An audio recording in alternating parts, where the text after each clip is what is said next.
Media کو جو بند کیا میں سمجھتا ہوں یہ بہت بڑی حماقت ہے گورنمنٹ کی. تو آج کل جو صحافت انفارچونیٹلی ہو گئی ہے وہ یہ ہے کہ آپ کو ایک لیبل اپنے اوپر لگوانا پڑتا ہے. ہیلی کاپٹر سے اس کی تصویریں پھینکی گئیں اور پھر مذہب کارڈ جو ہے وہ ہماری 75 سالہ تاریخ میں ہم بہت اچھے طریقے سے اس کو استعمال کر سالوں میں ہم جس مقام پہ کھڑے ہیں وہ ڈوب کے مر جانے کا مقام ہے کہ ہم کیا کر رہے ہیں. ہم آڈیو ریلیز کر رہے ہیں, ویڈیو ریلیز کر رہے ہیں. علیکم. ایس5 میڈیا سے آپ کا میزبان ساجد خان آپ کی خدمت میں حاضر ہے. آج میرے ساتھ موجود ہیں جی اسد فردوسی صاحب, جو سینئر جرنلسٹ ہیں اور سیاسی اور سماجی کاموں میں کافی مصروف نظر آتے ہیں. بہت شکریہ سر, آپ نے مجھے ٹائم دیا ہے. تو جس طرح سے ملکی صورتحال ہے اور صحافتی تنظیم, کیونکہ آپ صحافت سے آپ کا تعلق ہے, تو آواز بند کرنے کی کوشش کی جا رہی ہے. تو کیا سمجھتے ہیں آپ کہ جس طرح سے عمران ریاض خان کو گرفتار کر لیا گیا, اس کے علاوہ بھی ہم نے دیکھا کہ جس طرح سے اس ٹائم ملک کی صورتحال ہے, تو کوئی بھی صحافی جو حالانکہ جو عام سوشل میڈیا ورکر ہیں تو ان کو بھی پکڑ کے اندر کیا جا رہا ہے اور ان کی آواز کو بھی دبانے کی کوشش کی جا رہی ہے. تو اسد فردوسی صاحب کیا اس میں اپنا موقف رکھتے ہیں اور دیکھنے والوں کو کیا پیغام دینا چاہیے؟ سب سے پہلے تو آپ کا بہت شکریہ, آپ آفس میں تشریف لے گئے. یہ جو آزادی اظہار رائے کی بندش ہے اور جو زبان کی بندش ہے یہ آج سے نہیں, یہ ہماری تاریخ کا حصہ ہے. لیکن انفارچونیٹلی پہلے ہم دیکھتے تھے کہ یہ چیز جو مارشل لاء کے ادوار تھے اس میں بہت زیادہ تھی, لیکن اب تو جمہوریت میں بھی یہ چیز اس قدر ہے کہ شاید اتنی مارشل لاء کے دنوں میں نہیں تھی. ابھی اگر ہم ریسنٹلی بات کریں, جو 3 دن ہماری سوشل میڈیا ہمارا بند رہا ہے, کیونکہ آپ نے اپنے سوال میں سوشل میڈیا کو بھی اس میں واضح میڈیا کو جو بند کیا, میں سمجھتا ہوں یہ بہت بڑی حماقت ہے گورنمنٹ کی, اور یہ بہت بڑی نااہلی ہے. نااہلی اس لیے کہ جو انٹرنیٹ ہے یہ ایک بیسک بنیادی رائٹ ہے, ایک بیسک ضرورت ہے. ان دنوں میں ہم نے انٹرویوز کیے, ہم نے چونکہ ان دنوں میں ادھر ہی تھے, ورکنگ کر رہے تھے اسلام آباد میں. سارا یہ جو معاملہ, یہ جو تماشا لگا رہا 9 مئی کو 10 مئی کو, یہ سارا اپنی آنکھوں سے دیکھا اور اس کو کور کیا. فوڈ پانڈا کے کچھ لوگ ہمیں ملے, ان کے انٹرویوز ہم نے کیے, وہ بیچارے رو رہے تھے, ذلیل ہو رہے تھے. اور وہ طبقہ ہے جب یہ ہماری جو مگر مچھ ہیں اور یہ جو ہماری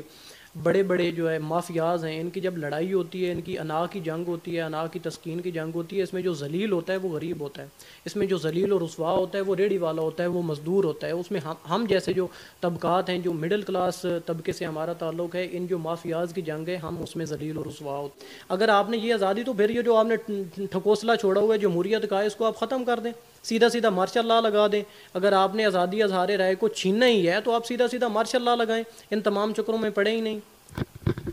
اسد بھائی, آپ نے کافی خطرناک یہ صحافت کی ہے, کافی مشکل حالات بھی دیکھے ہیں, اور جس طرح سے آپ ایک عام بندے سے لے کر تو آج ماشاءاللہ آپ اس مقام پر پہنچے ہیں,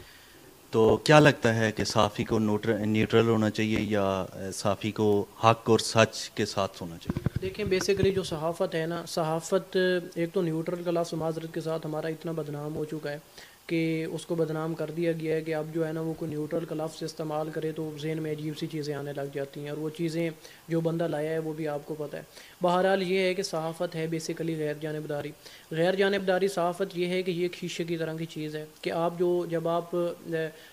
اپنا کنگھا کرنے کے لیے جاتے ہیں اور شیشے کے سامنے, آئینے کے سامنے کھڑے ہوتے ہیں, تو آپ جو ہوتے ہیں آپ کو وہی نظر آ رہا ہوتا ہے. تو بیسیکلی صحافت یہ ہے کہ آپ جو دیکھیں وہ دکھائیں, جو آپ سنیں وہ سنائیں. آپ نے کسی بندے کو دیکھا ہے نا کہ یار یہ بندہ کرپٹ ہے, اس نے کرپشن کیا, تو آپ یہ کہہ کے نہیں چوپ ہو سکتے کہ یار فلانا بندہ میرے ساتھ ناراض ہو جائے گا اور اس کا جو یہ مکروہ چہرہ ہے میں نہ دکھاؤں. آپ کو دکھانا چاہیے. آپ نے اگر کسی کو کسی غلط کام میں ملوث دیکھا ہے, آپ نے کسی, اور دوسری طرف یہ بھی ہے اگر کوئی اچھا کام کر رہا ہے تو آپ اس کو بھی اپریشیٹ کریں. لیکن ہمارے یہاں کیا ہے پاکستان میں کہ ہمارے ہاں جو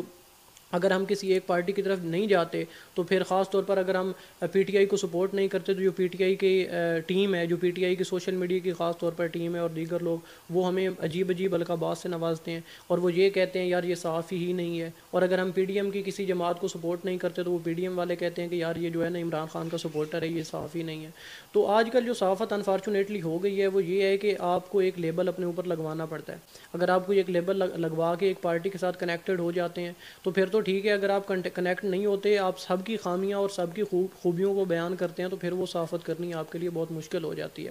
اور صحافت کی جو تاریخ ہے ہمارے پاکستان میں انفارچونیٹلی, یہ جو صحافت اور جو جمہوریت ہے, ان دونوں کے جو سورج ہیں وہ ایک ساتھ اپنا طلوع بھی ہوتے ہیں اور غروب بھی ہوتے ہیں. اسد فردوسی صاحب, کیونکہ آپ سیاسی حوالے سے کافی معلومات رکھتے ہیں, اور جس طرح سے موجودہ سیاسی صورتحال ہو گئی ہے پاکستان میں, تو کیا دیکھتے ہیں سر کہ سیاسی مستقبل کیا ہے پاکستان کا، اور سیاسی کون سا لیڈر ہے جس کا مستقبل آپ آنے والے دنوں میں دیکھیں؟ دیکھیں یہاں پہ جو موجودہ سچویشن ہے، موجودہ کو کیا آپ 75 سال کی تاریخ اٹھا کے دیکھ لیں، یہاں پہ وہی آتا ہے جس کو لایا جاتا ہے، پہلے اس کو پلانٹ کیا جاتا ہے، اس کو ہمارے سامنے جو ہے نا وہ جو ایک خاص طبقہ ہے وہ اس سیاسی شخصیت کو ہمارے سامنے ایک مقدس گائے کی طرح، جس طرح سے وہ خود مقدس گائے ہیں، وہ بنا کے پیش کرتے ہیں، اور باقی سب کو کہتے ہیں کہ یہ کرپٹ ہے، اور اس کو کہتے ہیں جی کہ یہ جو ہے نا ایک مقدس چیز ہے، اس کو آپ سب ایکسیپٹ کر لیں، اور ہماری عوام اس کو ایکسیپٹ کرتی ہے اور اس کو کرسی پہ لے جا کے اس کو بٹھا دیا جاتا ہے، لیکن وہ سارے کٹ پتلی ہوتے ہیں۔ آپ یہ دیکھیں کہ اگر اپنا 75 سالہ تاریخ میں آپ مجھے کوئی ایسا وزیر اعظم دکھا دیں جو عوامی طاقت پہ اپنے بل بوتے پہ کٹ پتلی نہ ہو، اور ان مافیاز کی سپورٹ کے بغیر وہ آیا ہو اور وہ بیٹھا ہو، نہ آج تک کوئی آیا ہے اور نہ ہی کوئی آئے گا۔ ابھی خان صاحب ہے تو اس کو بھی پلانٹ کیا انہوں نے، اس کو بھی اس لیول پہ لے کے آئے۔ نواز شریف ہیں تو آپ یہ دیکھیں کہ جب یہ بے نظیر بھٹو کی جو جس طرح سے آج کل عمران خان کی پاپولیرٹی عروج پر ہے، بے نظیر بھٹو کی پاپولیرٹی عروج پہ تھی اپنا جب اپنا ذوالفقار علی بھٹو کو انہوں نے شہید کیا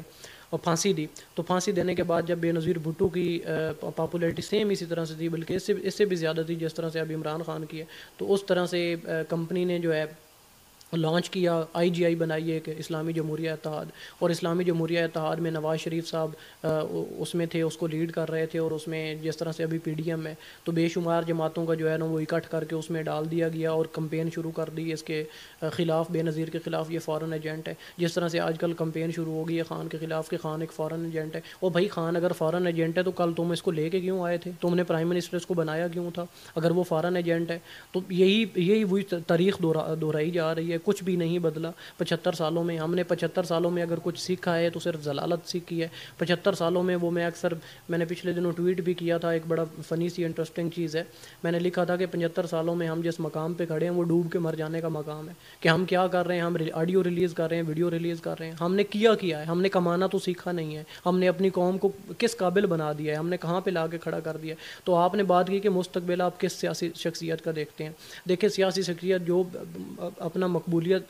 مقبولیت کے اپنا ان کی جو ہے وہ پاپولیرٹی کے ساتھ، وہ کہتے ہیں نا کہ مقبولیت کے ساتھ ساتھ قبولیت ضروری ہے، جو قبول ہوگا، جس کی قبولیت ہوگی وہی آئے گا۔ تو میں بات کر رہا تھا بے نظیر کی، تو اس ٹائم بے نظیر کی پاپولیرٹی سیم ایسے تھی جیسے اب خان صاحب کی ہے، تو اس کے خلاف کمپین چلائی گئی اور کہا گیا کہ یہ فارن ایجنٹ ہے، پھر وہ ہیلی کاپٹر سے اس کی تصویریں پھینکی گئیں، اور پھر مذہب کارڈ جو ہے وہ ہماری 75 سالہ تاریخ میں ہم بہت اچھے طریقے سے اس کو استعمال کرتے ہیں۔ نماز ہم نے پڑھنی نہیں ہے،